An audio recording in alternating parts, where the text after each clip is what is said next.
কমিটির অনুসন্ধানে মেট্রো রেলের এই এলিমেন্টের নকশায় ত্রুটি থাকতে বলে প্রতীয়মান হয়েছে। প্রাথমিক অনুসন্ধানে বিচ্যুত বিয়ারিং প্যাডের হার্ডনেস, কম্প্রেশন সেট ও নিওপ্রিন কন্টেন্ট প্রচলিত স্ট্যান্ডার্ড অনুযায়ী সঠিক ছিল না বলে কমিটির নিকট প্রতীয়মান হয়। তবে বিষয়টি নিশ্চিত করার জন্য দেশের বাইরের ল্যাবরেটরিতে আরও পরীক্ষা নিরীক্ষার প্রয়োজন আছে।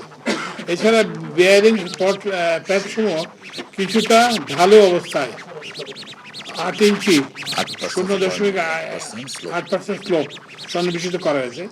বিয়ারিং প্যাড বিচ্যুতির ক্ষেত্রে এর কিছুটা প্রভাব রয়েছে বলে ধারণা করা হচ্ছে। উল্লেখ্য যে ফার্মগেট মেট্রো রেল স্টেশনের উভয় প্রান্তে বৃত্তাকার অ্যালাইনমেন্ট অবস্থিত। প্রতীয়মান হয় যে ভায়াডাক্টের অ্যালাইনমেন্ট সোজা অংশ ও বৃত্তাকার অংশের মধ্যে কোনো ধরনের ট্রানজিশন কার ব্যবহার হয়নি। কমিটির অনুসন্ধানে মেট্রো রেলের এই এলিমেন্টের নকশায় ত্রুটি থাকতে বলে প্রতীয়মান হয়েছে।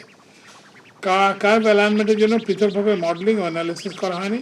সোজা অ্যালাইনমেন্টের মডেলিং ও অ্যানালিসিস দিয়ে কার্ভ অ্যালাইনমেন্টের জন্য নকশা প্রণয়ন করা হয়েছে। কমিটি কর্তৃক ট্রেন চলাকালীন সময় কম্পন পরিমাপে বিচ্যুত বেয়ারিং প্যাড সংশ্লিষ্ট পিয়ার সমূহ পিয়ার নম্বর 430 ও পিয়ার নম্বর 433 অন্যান্য পিয়ারের তুলনায় কম্পন অনেক বেশি পরিলক্ষিত হয়েছে। কার অ্যালাইনমেন্টের নকশার সম্ভাব্য ত্রুটির কারণে এই অংশে অযাচিত পার্শ্ববল ও সংশ্লিষ্ট কম্পন উদ্ভব হচ্ছে, যার সাথে বিয়ারিং প্যাডের বিচ্যুতির সম্পর্ক রয়েছে বলে মনে করা হচ্ছে। অনুসন্ধানে দেখা যায় যে কার্ভ অ্যালাইনমেন্ট এবং নিকটস্থ স্টেশনের রেল ট্র্যাকের নিচে নিওপ্রিন রাবার মাসস্প্রিং ড্যাম্পার ব্যবহার করা হলো।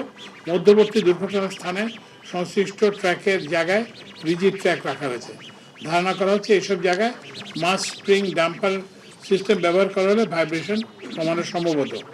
তবে কমিটি ঘটনার সাথে নাশকতামূলক কর্মকাণ্ডের কোনো যোগসাজশ পায়নি। আপনাদের জন্য এটা হচ্ছে একটা ইম্পর্টেন্ট।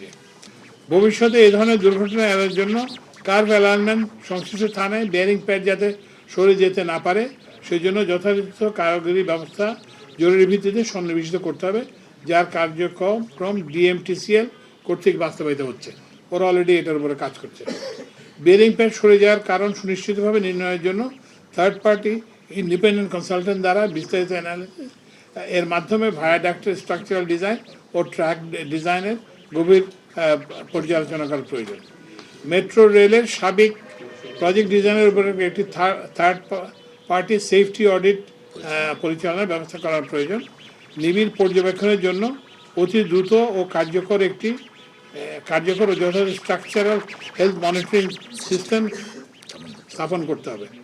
সর্বোপরি মেট্রো রেলের কর্তৃপক্ষের সক্ষমতা বৃদ্ধি, বিদেশি পরামর্শকের নিকট থেকে স্থানীয় বিশেষজ্ঞদের নিকট টেকনোলজি ট্রান্সফার নিশ্চিতকরণে জোর প্রচেষ্টা গ্রহণ করতে হবে।